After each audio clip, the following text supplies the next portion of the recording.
हरिः ॐ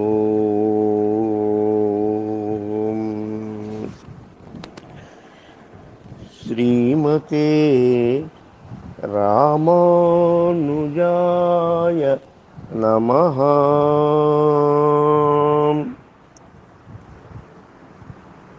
భాగవతోత్తములారా, వార్తామాల దివ్య ప్రబంధానికి స్వాగతం.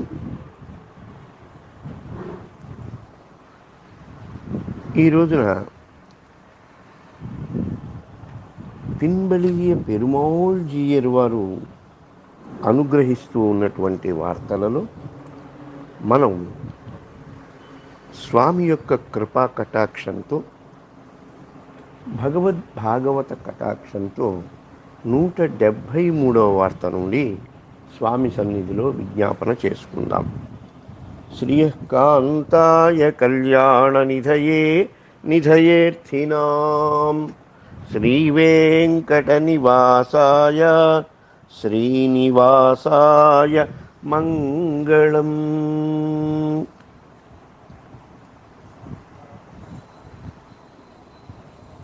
పిన్బలియ పెరుమాళ్ జీయర్ వారు ఈ 173వ వార్తలో ఒక విశేషాన్ని, వారు తెలుసుకున్నదాన్ని వార్త మనకి చెప్పుతున్నారు. ఒకసారిట తిరుక్కోట్టియూరు నంబి గారు శ్రీరంగానికి వెళ్ళారు. శ్రీరంగానికి వెళ్ళేటప్పుడు వారి దగ్గర అన్ని విషయాలు చక్కగా తెలుసుకున్నటువంటి తిరుమలై ఆండాన్ అనేటువంటి వారిని కూడా తీసుకుని వెళ్ళారు. సరే, వారిని తీసుకొని అప్పటికే రామానుజుల వారు అక్కడ మఠాన్ని నిర్వహణ చేస్తూ ఉన్నారు. వీరు వెళ్ళి రామానుజుల వారిని పలకరించారు. రామానుజుల వారు తమకు ఎంతో ఉన్నత స్థానంలో ఉండి అనేక ఉపదేశాలు చేస్తూ ఉన్నటువంటి ఆ తిరుక్కోట్టియూరు నంబి గారు వచ్చేసరికి పరవశులై సాష్టాంగ ప్రణామాలు చేసి స్వాగతం చెప్పారు. అప్పుడు నంబి గారు ఏమన్నారంటే, రామానుజుల వారిని పిలిచి, రామానుజ, వీరు ఈ తిరుమలై ఆండాన్ అనేటువంటి వారు ఇప్పుడు నాతో తీసుకొని వచ్చాను.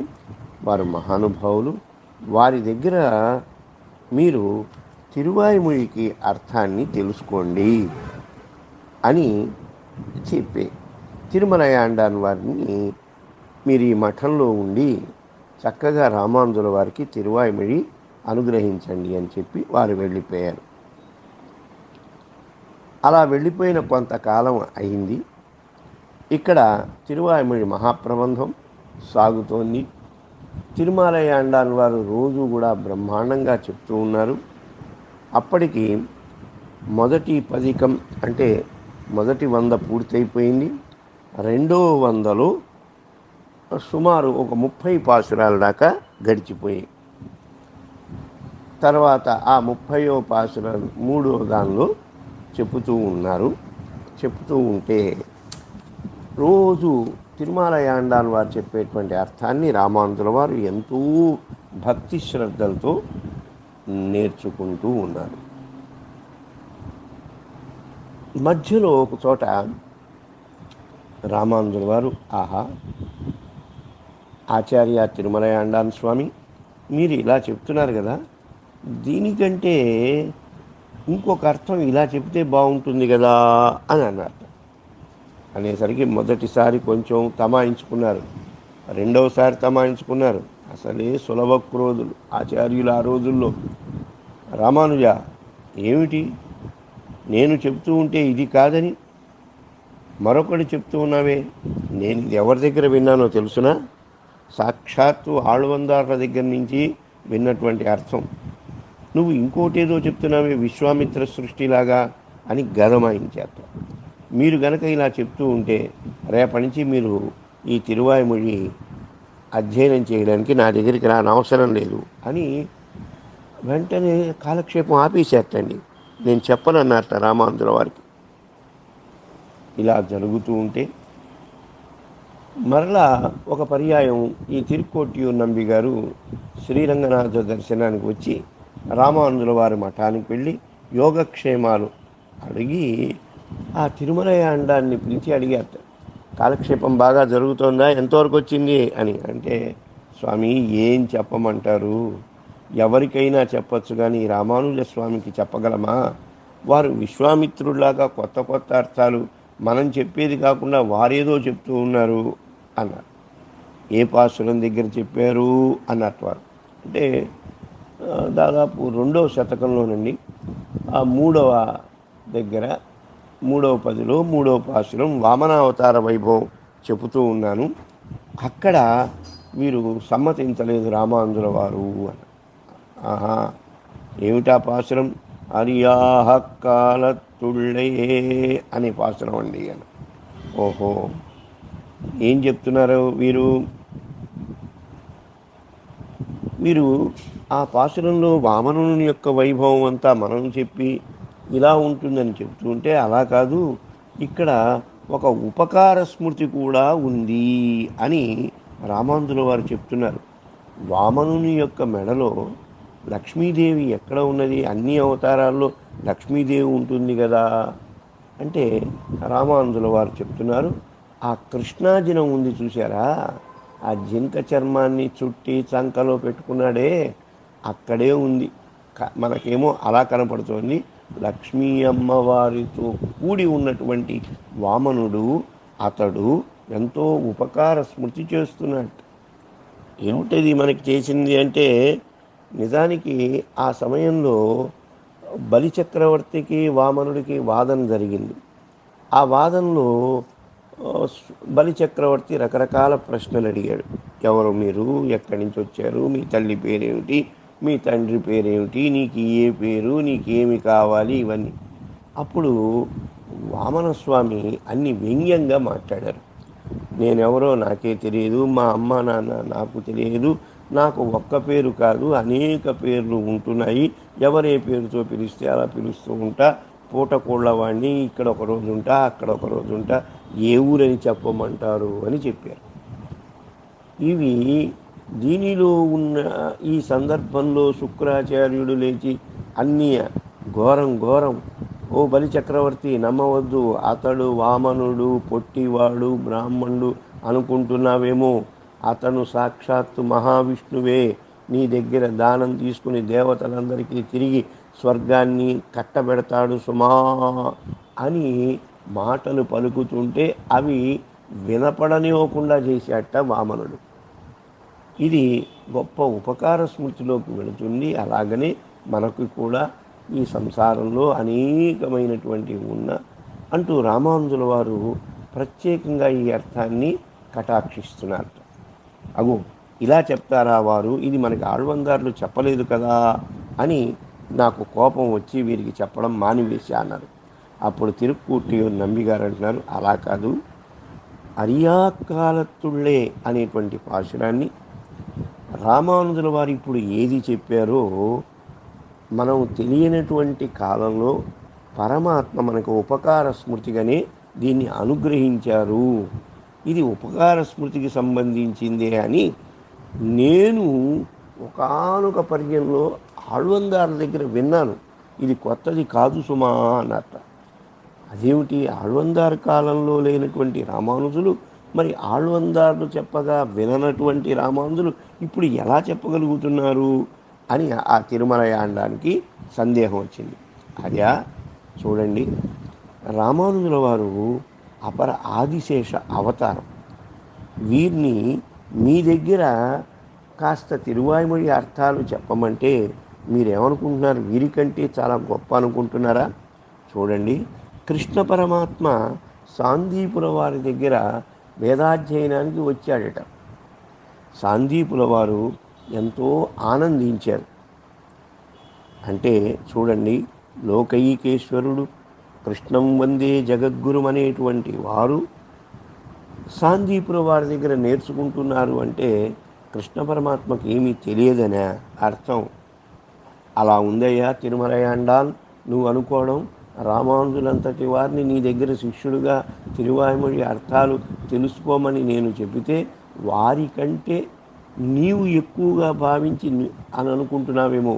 కాదు సుమా, ఆయనకి భూత భవిష్యత్ వర్తమానములు పూర్వాచార్యులు చెప్పినవన్నీ కూడా వారి యొక్క భక్తి ప్రపత్తులతో రామానుజుల హృదయంలోకి వచ్చి వేస్తున్నాయి.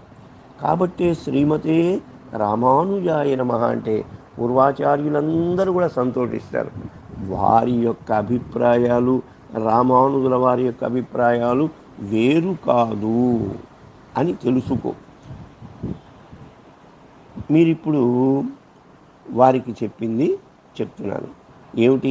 ఆచార్యుని యొక్క ఆత్మగుణాలు, దేహగుణాలు కూడా శిష్యునికి స్వీకరింపదగినవే, వచ్చేస్తాయి. చూడగా చూడగా చూడగా చూడగా ఆచార్యులులాగా ఉపన్యాసం చెప్పడం అలవాటవుతుంది. చూడగా చూడగా చూడగా ఆచార్యుల యొక్క శైలి, జీవన విధానం కూడా వచ్చి వేస్తుంది. అలా సంక్రమింప చేసుకున్నవారు రామానుజుల వారు. అలా ధ్యానంలో తెలుసుకున్నారు. కాబట్టి ఇక్కడ మనం చెప్పిన దానికంటే రామానుజుల వారు చెప్పిన అర్యాకాలత్తుళ్ళే అనే పాశురము ఉపకార స్మృతి అని వారు చెప్పినట్లే మీరు కూడా భావించండి అని చెప్పారట.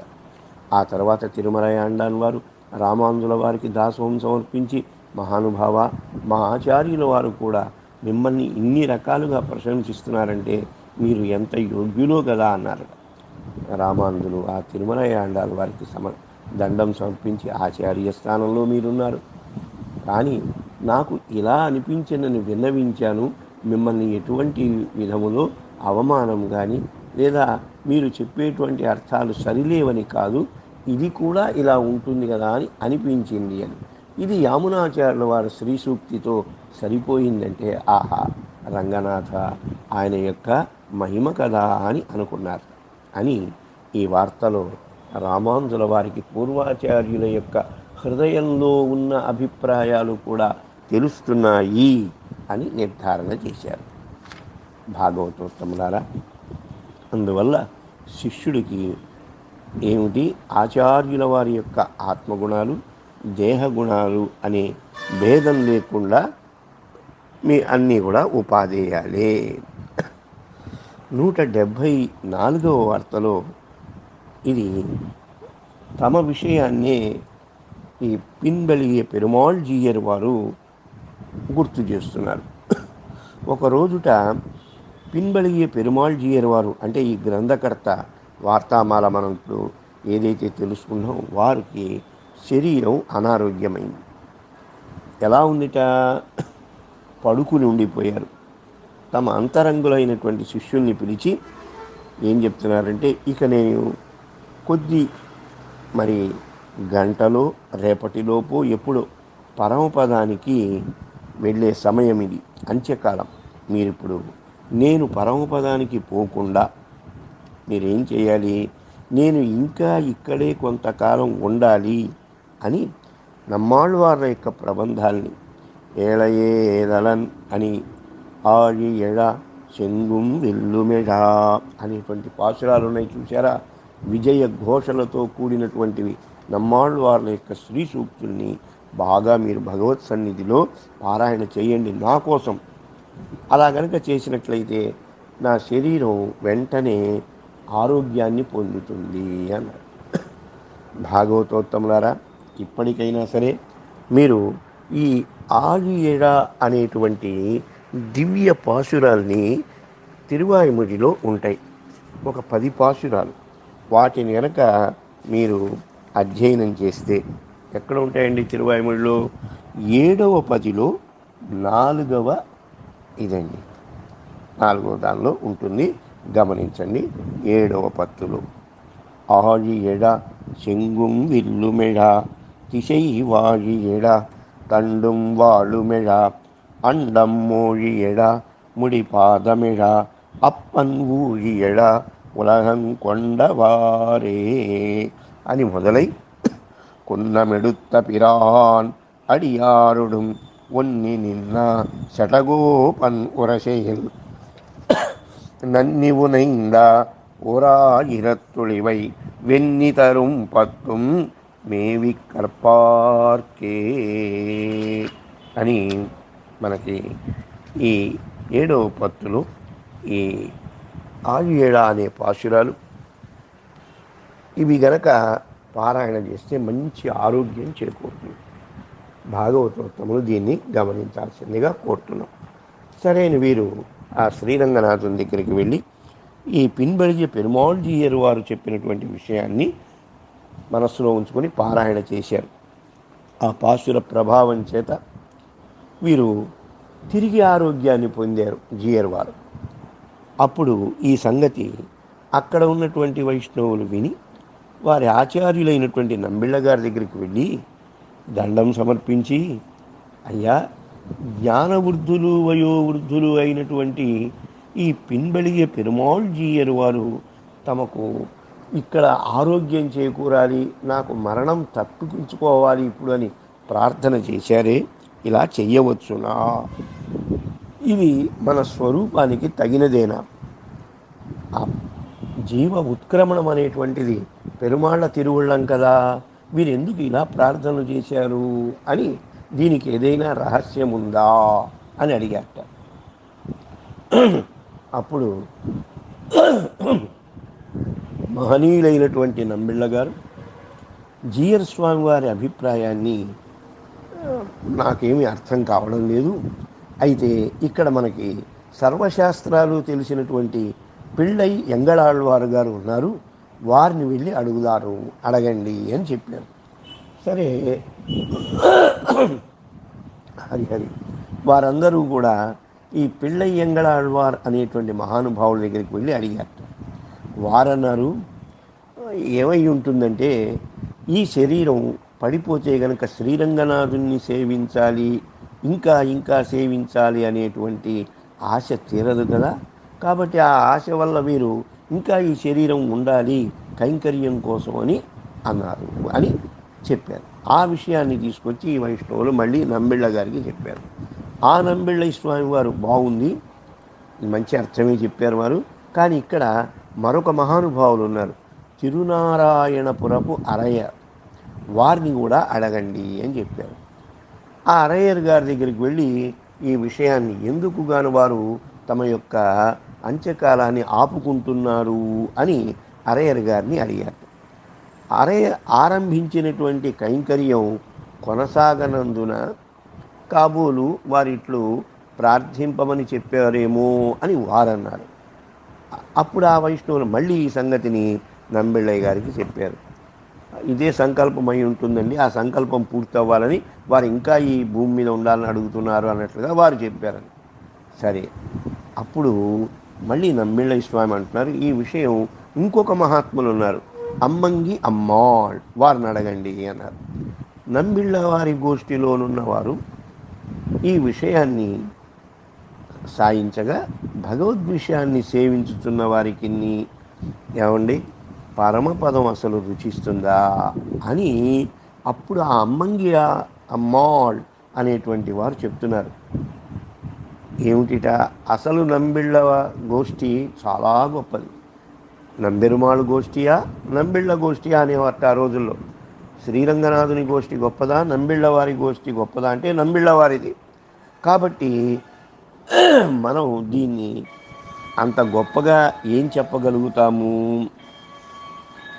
కాబట్టి మీరు ఈ విషయంలో ఉన్న అంతరార్థాన్ని ఆ నంబిళ్ళయ్య గారిని అడగండి అన్నట్ట.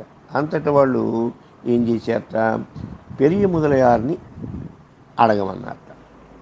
సరే, వారు శ్రీరంగనాథుని దగ్గరికి వెళ్ళి స్వామి అని ఈ పెరియ ముదలయార్ అనేటువంటి వారిని అడిగారట. అడిగితే శ్రీరంగనాథుని ఎర్రని తిరుముఖ మండలం కస్తూరి తిలకం పరమపదంలో నేను లేకపోతే వేరొక మార్గం నాకు ఏమైనా ఉన్నా పరమపదాన్ని కూడా చీల్చుకుని మరలి శ్రీరంగానికే వస్తానని ఒకప్పుడు భట్టరు వారు చెప్పారు, చూశారా?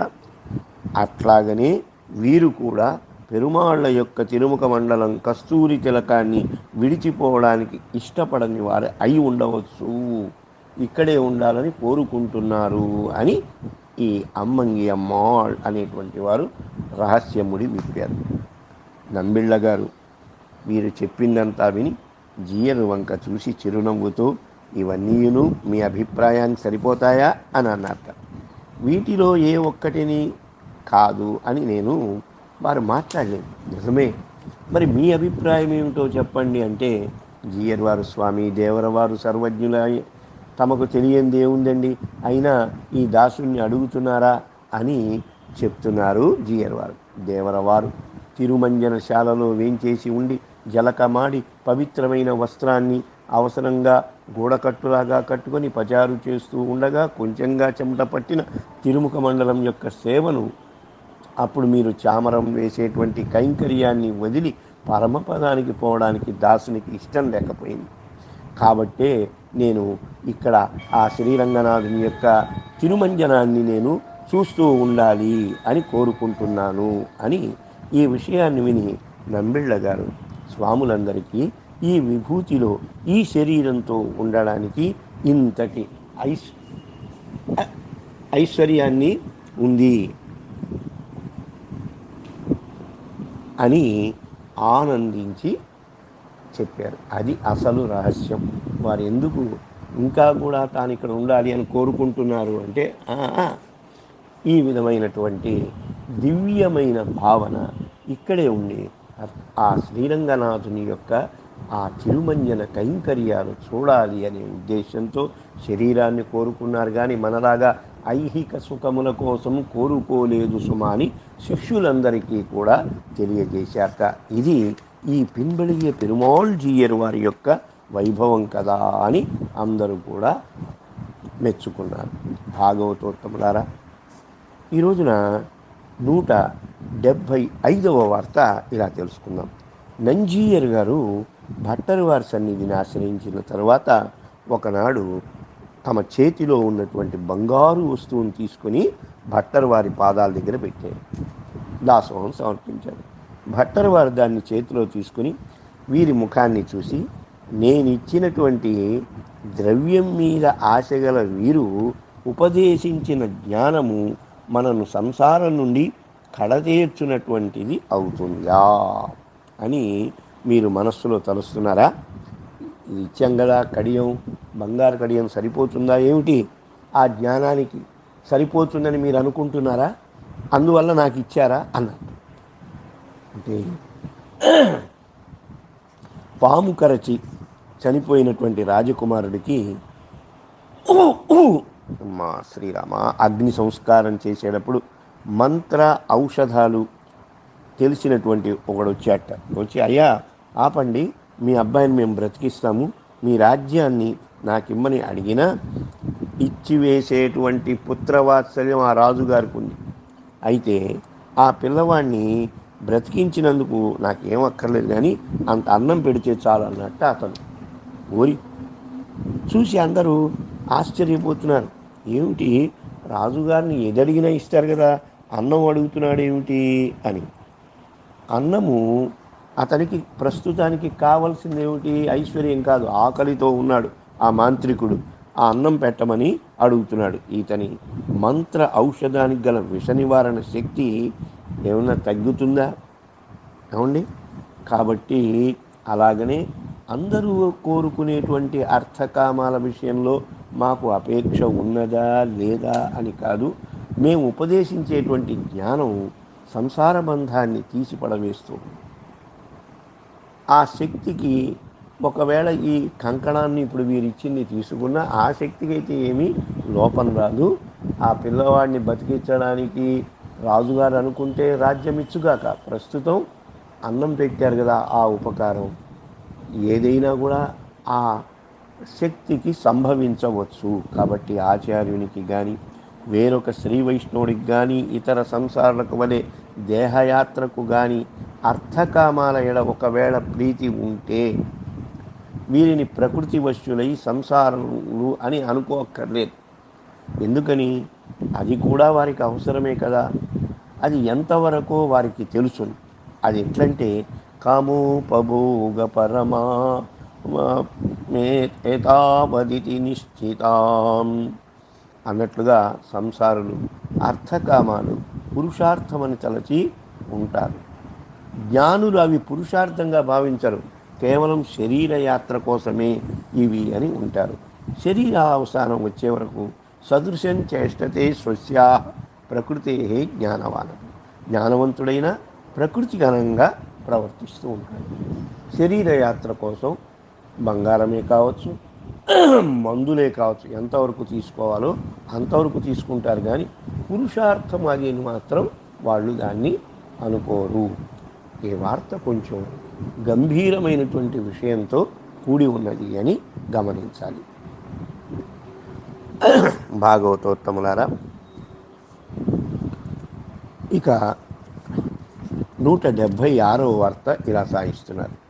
ఒక రోజునట భట్టర్ వారి జ్యేష్ఠ కుమార్తె నంజీర వారి మఠంకి పోయి, అయ్యా ఇక్కడ మాకు ఔషధం దొరుకుతుందా, మాకు ఒక మందు కావాలి, ఆకులు కావాలి, మందు ఆకు అంటాం కదా, అది కావాలి అన్నారు.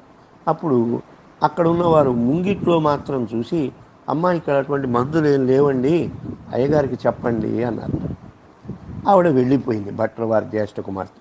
ఈ లోపల నంజీరు వారు వచ్చి చూశారట. అరే రే ఎంత అపచారం చెప్పాం మనం, ఈ కుండలో ఉందే ఆ అమ్మాయి అడిగినటువంటి మందు అని వెంటనే ఆ కుండలో ఉన్నటువంటి ఔషధాన్ని చేతిలో పెట్టుకుని పరుగున వెళ్ళి ఆ భట్టర్ వారింటికి తలుపులు కొట్టారు. భట్టర్ వారు తలుపులు తీసి, అయ్యోయ్యో నంజీరు వారే మఠం నుంచి మీరు రావడం ఏమిటండి అంటే, స్వామి క్షమించండి, మీ పాప వచ్చి అడిగిన సమయంలో మేము అది చూసుకోకుండా మాట్లాడామండి, ఎంత మహాపాపం, ఇటువంటి పాపం పోగొట్టుకోవాలంటే నేనే స్వయంగా వచ్చి మీకు ఇవ్వాలి కదా అని నంజీరు వారు చెబుతూ, ఇంకొకరిని పంపవచ్చా, చేసిన అపరాధం ఇంకొకరి ద్వారా చేసుకోకూడదు, ఎవరు అపరాధం చేస్తే వారే దానికి తగిన దండన స్వీకరించాలి అని వచ్చానండి అన్నారు. ఆహా, ఆచార్యుని పుత్ర పౌత్రాదులు సైతం ఆచార్యుని వల్లనే ఆదరించాలి అని చూడండి. ఆ అమ్మాయిని మేము ఉండి కూడా లేదని చెప్పినట్లయింది కదా, అందువల్ల ఆ అమ్మాయి దగ్గరికి వచ్చి మేము క్షమాపణ చెప్తున్నా ఉన్నారు. ఆచార్యుని మీద ఎంత గౌరవ ప్రతిపత్తులు ఉంటాయో, ఆచార్య సంతానం మీద వారి పుత్ర పౌత్రుల్ని కూడా ఆచార్య పుత్రులు, ఆచార్య పౌత్రులు అని గౌరవించాలిట, వారికి వీరికి భేదము గమనించరాదు అని చెబుతూ ఉన్నారు. భాగవతోత్తములారా, 177వ వార్తను గమనిద్దాం. భట్టర్ వారు కుటుంబ సహితంగా కూరకులోత్తములో నివసించేటప్పుడు వారి పిల్లలు కొన్ని పుష్పాలు అక్కడ కనపడ్డాయి, వాటిని చక్కగా కోసుకున్నారట. అప్పుడు ఏమైంది, అక్కడ ఉన్నటువంటి తిరువనందనం అనేటువంటి నందనవనం అండి, దానికి కొంచెం శోభ తగ్గింది, నష్టం కలిగిందని అది ఆ తోటమాలి వెళ్ళి గబగబా నిష్ఠూరంగా వాళ్ళని కేకలేశాడు ఆ పిల్లల్ని. అప్పుడు వెంటనే అక్కడ ఉన్నటువంటి నంజీయరు వారు లేచి వచ్చారట. అయ్యయ్యో ఏమి బుద్ధిహీనులారా మీరు, ఏమనుకుంటున్నారు, వారు భట్టరు వారి యొక్క కుమార్తెలు. ఆ ఏకాంగుల్ని పిలిచి చెప్తున్నారు, నేను పెరుమాళ్ల తలలో కంపు పోవాలనే ఉద్దేశంతో ఈ తిరునందనవనాన్ని ఏర్పాటు చేశానుకుంటున్నారా? కాదు, పరమ భాగవతులైనటువంటి పెరుమాళ్లకు యొక్క మా దగ్గర దుర్వాసన ఏముంటుంది, ఈ పువ్వులు వెళ్ళి ఆ దుర్వాసన ఏం పోగొడతాయి. భట్టరు వారి కుటుంబం ఇష్టం వచ్చినట్లుగా ఈ పువ్వులను తీసుకోవచ్చు, ఒక భాగవతునికి ఉపయోగపడడం నాకు కావాలి అని ఈ తిరువనందనం వనం అనే వ్యాజంలో దీన్ని ఏర్పాటు చేశాను అని చెప్పారు. అంటే భగవత్ సేవ కంటే కూడా భాగవతోత్తముల యొక్క సంతోషం ఎంతో గొప్పది అని మనకి తెలియజేస్తున్నారు. 178వ వార్త, తూని ఇంపుళ్ళ అనేటువంటి వారు అవతరించారని చెప్పి నంబిళ్ళ గారి దగ్గరికి ఒక మహానుభావులు వచ్చి చెప్పారు. అప్పుడు ఆ సన్నిధిలో సేవిస్తూ ఉన్నటువంటి తిరుపేరాచాన్ అనే వారిని చూసి నంబిళ్ళ గారు అంటున్నారు, అబ్బా నాకు ఇంకొక అన్నగారు అవతరించారన్నమాట అని అన్నారు. వారొక మహాభాగవతులని అక్కడ అర్థాన్ని తెలియజేసుకుంటున్నారు. ఇక నంబి తిరువడినాడు దాసులు అనేటువంటి వారు పరమపదించేటప్పుడు వారిని చూడ్డానికి వచ్చినటువంటి వైష్ణవులు గొల్లుమని ఏడవడం మొదలుపెట్టారు.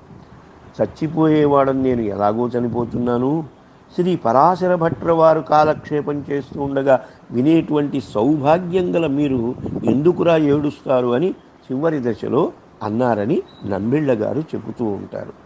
ఇది చూశారా ఎంత గొప్ప విషయము. నంబిళ్ళ గారి యొక్క కాలక్షేపం వినడమే జీవిత పరమార్థిగా కలిగి ఉండండి అని చెప్పినటువంటి వార్త మనందరికీ కూడా క్షేమాన్ని కలిగించుగాక. శ్రీమతే రామానుజాయ నమః.